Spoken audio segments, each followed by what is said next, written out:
Criminals most wanted. जुर्म की तारीक रविश पर दौड़ते हुए मुजरिमों की तलाश में क्रिमिनल्स मोस्ट वांटेड। कानून के निगहबानों और जराइम पेशा अफराद की कशमकश के दरमियान तैयार किए हुए programme criminals most wanted. Criminals most wanted के इन एपिसोड्स को हम तैयार करते हैं इंसाफ और कानून की बालादस्ती के लिए। हम सरकूबी चाहते हैं उन मुल्क दुश्मन अनासर की के कानून जिनके लिए महज एक मजाक है। इंसाफ और कानून की यही सरबलंदी हमारे इस प्रोग्राम का मरकजी ख्याल है कि जिसका नाम है क्रिमिनल्स मोस्ट वांटेड। नाज़रीन, क्रिमिनल्स मोस्ट वांटेड के गुज़िश्ता एपिसोड में हमने आपको दिखाई एक शादी की रुदात।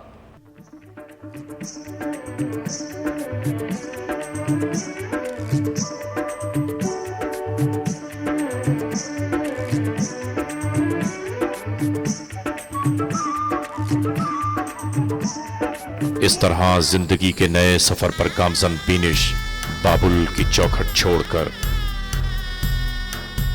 अपने भैया की दुआओं के साए में पिया घर रुखसत हो गई।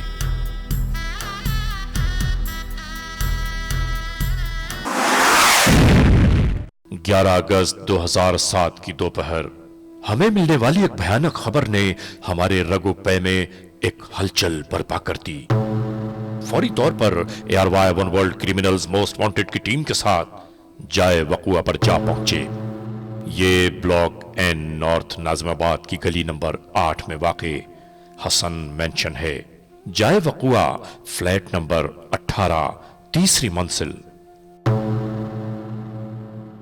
ये वो हुजले उरूसी है कि जहां मौजूद फूल महके भी न थे कि मांद पड़ गए।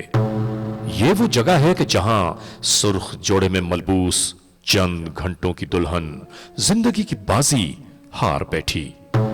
और ये वो जगह है जहां तवील उम्र की दुआएं भी दूल्हा की सांसों की टूटती हुई डोर की हिफाजत न कर सकीं और दो जिंदगियां दो खानदानों को आहों और आंसुओं का नजराना देकर दुनिया से कूच कर गईं। अब इस गोद में मेरा बच्चा भरा हुआ है, मैंने पाला, उसके माँ बाप ने नहीं पाला। इतना खुश मेरा बच्चा, मैंने झलक देखनी, मैं बेहोश हो गई। तो ये सारी बातें इसके लिए जितना आप भी तजब्बुम में हैं, आप इंतज़ार कर रहे हैं, उससे ज़्यादा शायद मैं इंतज़ार कर रहा हूँ। लड़की वाले आपको साथ नहीं है इस वक्त यहाँ पे? वो कह रहे मर्डर है, मर्डर की रिपोर्ट बनाई हुई है।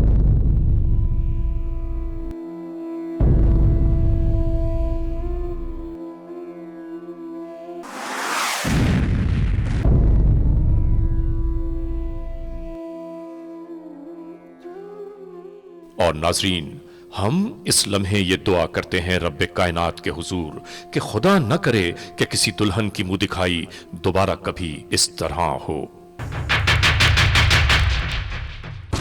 और नाजरीन, उसके बाद क्या हुआ? दो हंसते मुस्कुराते घराने किस तरह आहों और आंसुओं में डूब गए, ये तमाम अहवाल हम आज के इस एपिसोड में मुकम्मल तौर पर आपके लिए पेश करेंगे।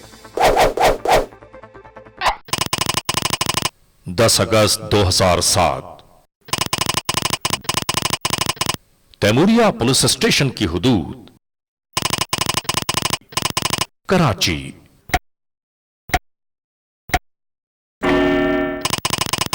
रात 10:30। शादमान टाउन ब्लॉक 14A दुल्हन के अहले खाना की रिहाइश गाह R550। दानिश जहीर दुल्हन का बड़ा भाई। मेरा नाम दानिश ज़हीर है और बीनिश का मैं बड़ा भाई हूँ, इकलौती बहन थी मेरी। और अब आपको पता ही है कि क्या सिलसिला हुआ है, लेकिन अब बहुत अच्छे से सारे फंक्शंस हुए, यानी बहुत ही, मैं तो बल्कि खुश था जिस वक्त रुखसती हुई है, उस वक्त मैं बहुत खुश था। क्योंकि दूसरा ये कि उस दिन बारिश इतनी ज़्यादा थी, उस हवाले से बहुत ज़्यादा जो है वो मुझे फ़िक्र थी कि इतनी ज़्यादा बारिश है, पता नहीं किस तरह से सारी चीज़ें होंगी। लेकिन अल्हम्दुलिल्लाह सारी चीज़ें ही बहुत अच्छे से हुई और बहुत खुश था मैं, बहुत दुआओं के साथ उसको भेजा। अजीम भी कोई गैर नहीं था मेरे लिए, वो भी मेरा बहनों ही, बिल्कुल बहुत घर वाली ही सिचुएशन थी। बहुत अच्छे से, बहुत इत्मीनान के साथ मैंने उसको भेजा। रुखसती के बाद बस हम घर आ गए हैं और भेज दिया उसको। अगले दिन सुबह पता चला कि बुलाया है उन्होंने कि जी इमरजेंसी हुई, आप आइए। वहाँ पहुँचे हैं तो वहाँ तो सब रोना धोना हो रहा था। उन्होंने बताया कि जी इस तरह से हॉस्पिटल लेकर गए हैं, कुछ समझ नहीं आया। फिर मैं हॉस्पिटल पहुँचा हूँ तो वहाँ पर पीयूष की डेड बॉडी देखी, यकीन नहीं आया मुझे। मैंने डॉक्टर से पूछा इसको क्या हुआ है क्या, उन्होंने कहा कि ये मुर्दा हालत में आई हमारे पास। तो मेरे ख्याल है कोई भी इस चीज़ का अंदाज़ा नहीं लगा सकता कि उस वक्त क्या गुजरी थी। मुझे यकीन नहीं आ रहा था कि मैं क्या देख रहा हूँ। उसको हंसते खेलते दोनों को भेजा है और बाद में ये चीज़ नज़र आ रही है कि जी दोनों ही चले गए हैं इतने अचानक। कुछ इस तरह का मैं कुछ भी नहीं बता सकता कि क्योंकि किसी भी किस्म का कोई अंदेशा था ही नहीं। सारी चीज़ें बहुत हंसी खुशी, बहुत ही अखलाक थी, नहीं कोई बदमज़गी नहीं किसी भी हवाले से, किसी भी किस्म का कोई अंदेशा था ही नहीं। सारी चीज़ें बहुत हंसी खुशी, बहुत ही अखलाक थी, नहीं कोई बदमज़गी नहीं किसी भी हवाले से।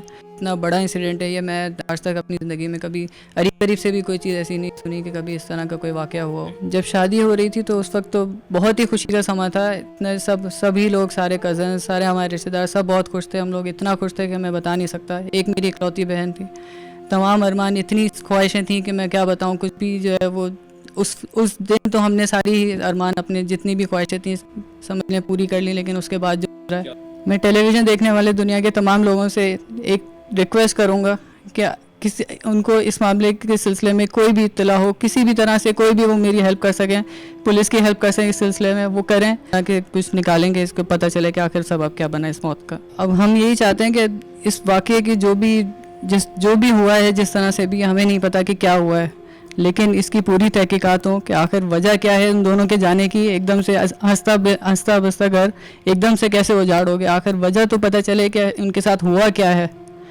हमारी तो यही मैं चाहता हूँ कि मैं सभी से मेरी यही गुजारिश है कि इस मामले में जितना जो कोई ताउन कर सकता है वो करे और पुलिस इसकी तहकीकात करे। वज़ीर आज़म पाकिस्तान शौकत अजीज़ साहब और परवेज़ मुशर्रफ साहब से मेरी यही एक दरख्वास्त है कि इस मामले को जल्द से जल्द कम से कम हमें इस तसल्ली की तक लेके जाएं कि हमें पता हो कि आखिर उन दोनों बेचारे मजलूमों के साथ हुआ क्या। हमें कुछ तो पता चले कि आखिर उन पर क्या बीती, कोई तो दिल को तसल्ली हो, किसी तरह से कुछ तो हमारी कोई चीज़ हमारा दिल एक्सेप्ट कर सके। मैं इन दोनों बच्चों का खालू हूँ और इनके वालिद की इंतकाल के बाद मैं ही टेक केयर किया करता था इन बच्चों के, औलादों की तरह पाला बिल्कुल अपने। बस ये तो बयान से बाहर है साहब। ये जिस तरह हमने खुशी खुशी बच्ची को रवाना किया, रात को रुखसत किया और फिर सुबह जिस तरह की खबर आई हम लोग पहुँचे इमरजेंसी में और फिर सब कुछ ख़त्म था। रुखसती की अगली सुबह जैसे नॉर्मली बच्चियों के लिए निकली जाते हैं, मैं नाश्ता लेके आया, बच्चियाँ तैयार हो रही थी, जाने वाले थे। मैंने फ़ोन कर दिया था उनको कि हम लोग आ रहे हैं। बस इतनी देर में इमरजेंसी आप पहुँचे। जब हम वहाँ पहुँचे तो ये आंदोलन सब खत्म, सब कुछ खत्म। बिल्कुल मैं तो सुन के वो नीचे ज़्यादा खड़े हो रहे थे कि हमारा बच्चा मर गया। वो भी ज़ाहिर है हमने जब शादी करी तो वो भी हमारा ही बच्चा था, लेकिन दोनों के एकदम से ज़मीन तले पैर तले ज़मीन निकल गई। तो सोच भी नहीं सकता था। हम पहुँचे तो पूरा ख़ानदान उनका बैठा हुआ हो रहा था। यही पूछा भी बताएं क्या हुआ क्या। उन्होंने कहा बस इस तरह कमरे में दोनों जो है मिले हैं, हॉस्पिटल लेके गए। दोनों इलेक्ट्रिकल में दोनों ने BE किया था, साथ पढ़े हुए, और बहुत ही दोनों ख़ानदानों की म्यूचुअल अंडरस्टैंडिंग से ही सब रिश्ता तय पाया। 1.5 साल पहले हमने इंगेजमेंट की उसकी, सारी तैयारियां दोनों ने अपनी पसंद से की सब। कोई ज़रा सा शायबा भी नहीं था कि कोई ऐसा इंसिडेंट हो जाएगा। हमारी दुआ है कि सब जिसने भी किया है वो अपने कैफे किरदार को पहुँचे। बहुत ही कभी जुर्म किया है उसने, जिसने भी किया। मैं इस इलाके का नादिम हूँ। रात मुझे जो है 7 साढ़े 7 बजे इत्तला मिली। मुझे बड़ा अफसोस हुआ, मेरी कम से कम अपनी लाइफ में मैंने बड़ा अनोखा ये वाक़ा देखा और मेरी लाइफ में कभी ऐसा वाक़ा मैंने पुनः देखा था। मेरा नाम सैयद नदीम अहमद, मैं यहाँ UCA का जनरल काउंसलर हूँ। जो बच्ची सुर्ख जोड़े में रात को गई और सुबह कफन के साथ आ जाए तो जो सुनने वाला है उसके दिल पे क्या गुजर रही है, और जो उसके अपने हैं, जो इकलौता भाई, उनके खालू, घर वाले, ना ज़िंदगी में कभी सुना ना कभी देखा। ये पहली दफ़ा ऐसा वाक़या। बस अल्लाह ताला इनके घर वालों को सब्र दे।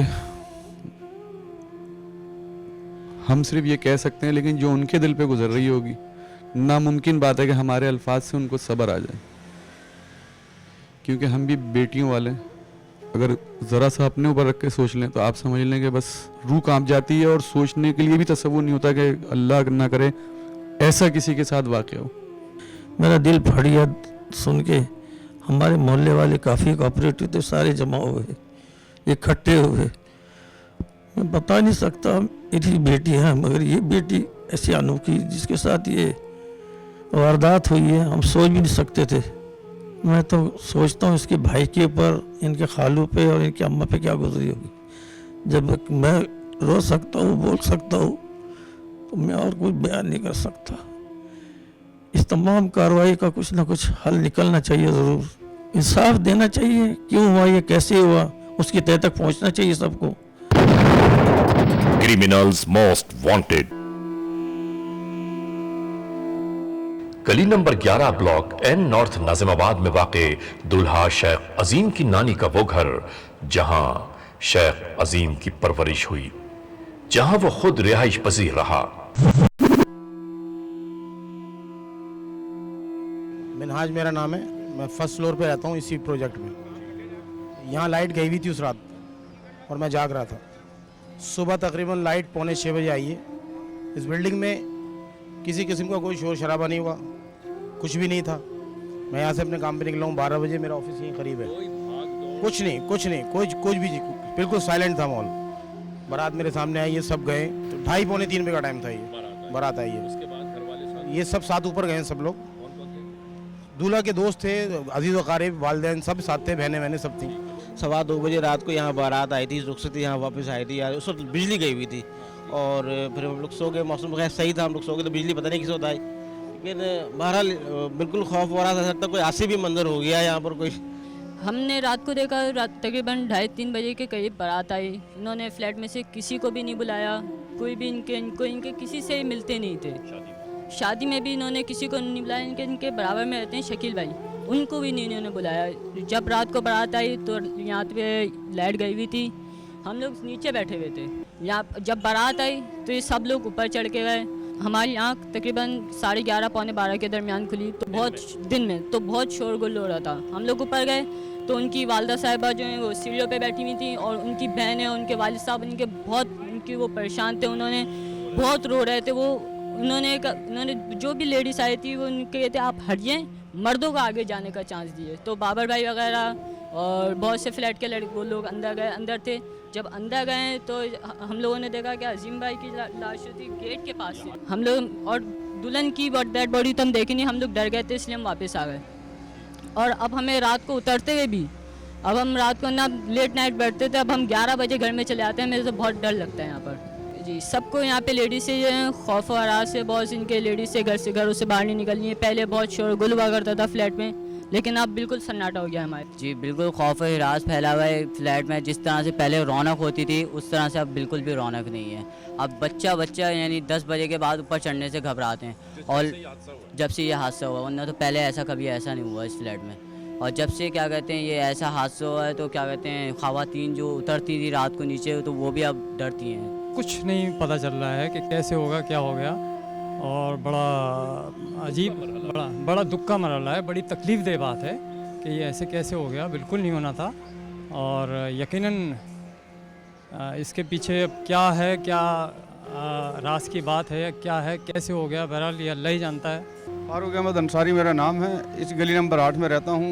वाक़या बड़ा दर्दनाक है, क्योंकि माशाल्लाह वो अजीम जो जिनकी वफ़ात हुई है वो हाफिज़ कुरान थे माशाल्लाह, और बहुत कम लोग उनको जानते थे मोहल्ले के एतबार। इतने मतलब शरीफुल नस्ल बच्चा था वो, और बड़ा अपने काम से काम, और माशाल्लाह सीमेंस में जॉब थी, अच्छी जॉब मिली, अच्छी सैलरी थी। गवर्नमेंट से भी यही दरख्वास्त है, अहले मोहल्ला की जानिब से कह रहा हूँ कि पूरे मोहल्ले की यही तमन्ना और दरख्वास्त है कि जनाब उसके मुजरिमों को जनाब किसी किस्म की रियायत नहीं दी जाए।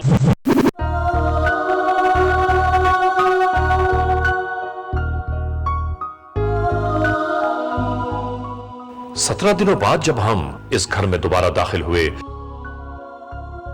तो हर जानिब वीरानियों का बसेरा, खौफ, हैबत और वहशत दरो दीवार से टपक रही थी। हमारा तो जी चाहा कि यहां रखी हुई एक एक चीज से हम ये सवाल करें कि खुदारा कोई ये तो बता दे कि यह वक़ुआ कैसे सरसत हुआ। एक रात के दूल्हा पर क्या बीती, सुर्ख जोड़े में बलबूस एक दुल्हन बर्बादियों की चौखट पर किस तरह बिखर गई। मरहूम दूल्हा के वालिद अब्दुल मजीद से हमने एक बार फिर गुफ्तगू की। बिल्कुल बिल्कुल उठाया मैंने अपने कांधों पर, मेरे अपने कांधों, बेटे के कांधे पर बाप जाता है, लेकिन मैंने अपने बेटे को अपने कांधों पर उठाया। इससे बड़ा दुनिया में और क्या क़यामत हो सकती है, समझे। अब जालिमों ने ये भी नहीं सोचा कि चार बहनों का इकलौता भाई है और माँ बाप का इकलौता बेटा है। ज़रा भी एहसास नहीं हुआ, ज़रा भी अल्लाह का खौफ नहीं आया इसको। सानिया तो अब समझ से बालातर है, लेकिन अब क्या कह सकते हैं कि शायद इसकी दुश्मनी तो नज़र नहीं आ रही मुझे बज़ाहिर तो, लेकिन हो सकता है कोई रकाबत हो या कोई अंदरूनी कोई दुश्मनी हो, लेकिन बज़ाहिर तो मुझे कोई ऐसी दुश्मनी नज़र नहीं आती। पिछले एपिसोड में जैसे मैंने आपसे अर्ज़ किया था कि जितना आपको तजस्सुस है इस मिस्ट्री के सॉल्व होने में, इस केस के सॉल्व होने में, इतना ही मुझे भी इंटरेस्ट है और मुझे भी इतनी जल्दी है। अभी इस दफ़ा मेरे पास कुछ नई इन्फॉर्मेशन है कि केमिकल एग्जामिनर की जो रिपोर्ट आई है हमारे पास, उस रिपोर्ट के मुताबिक इन दोनों को बीनस जो कि लड़की थी और अजीम जो कि लड़का था, इन दोनों को जहर दिया गया है। और जहर जो है ये जिंक फॉस्फेट, दोनों को मेरी डॉक्टर साहब से रिपोर्ट आने के बाद बात हुई है। डॉक्टर साहब ने कहा कि हमने 2 दफ़ा टेस्ट किए, इसलिए इसमें किसी किस्म की शक की बात नहीं है कि जहर की किस्म कौन सी है और दोनों को जहर दिया गया है।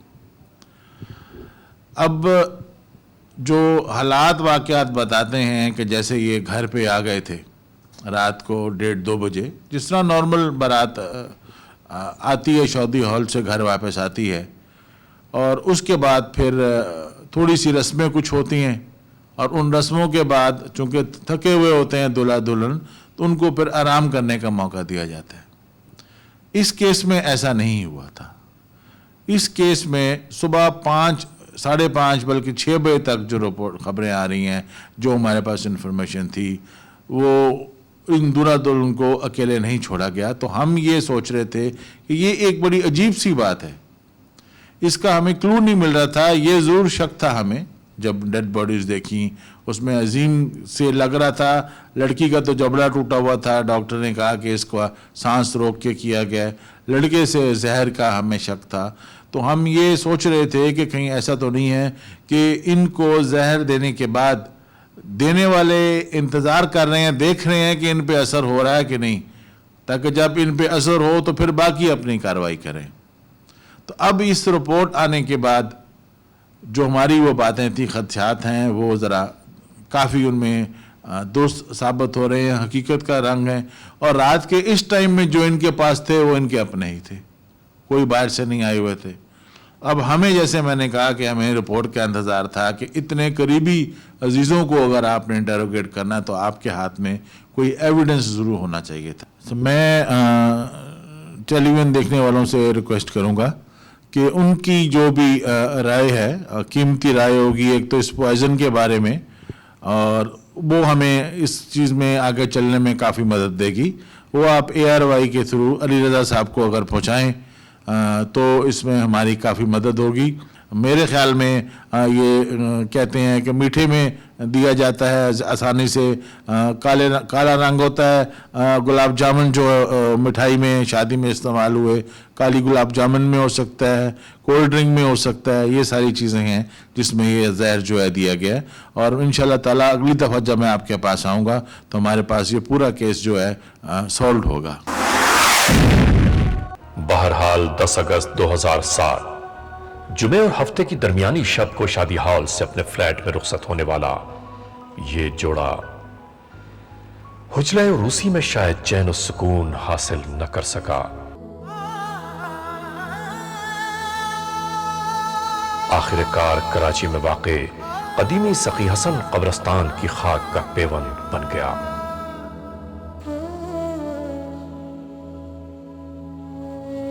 शायद वक्त आखिर हर अश्कबार आंख और हर टूटे हुए दिल से यही सदा बुलंद हुई हो, दफनाना देखभाल के हसरत सदा की लाश, लिपटी हुई कफन से कोई आरज़ू ना हो।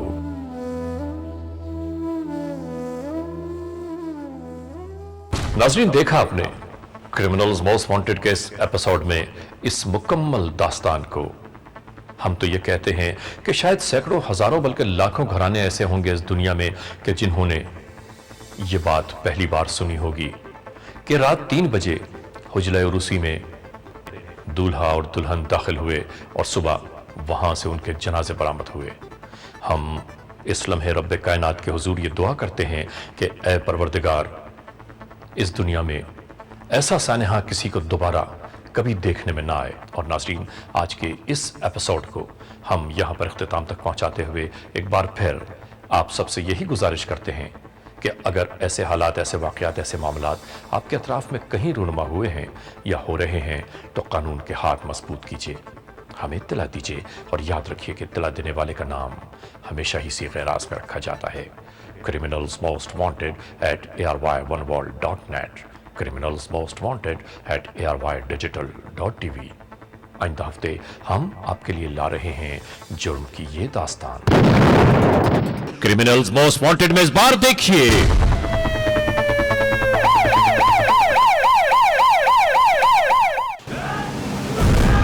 दिन दिहाड़े होने वाली बैंक डिक्वाइटी की रुदात। जुर्म की ये दास्तान कैसे शुरू हुई, इसका अंजाम क्या हुआ,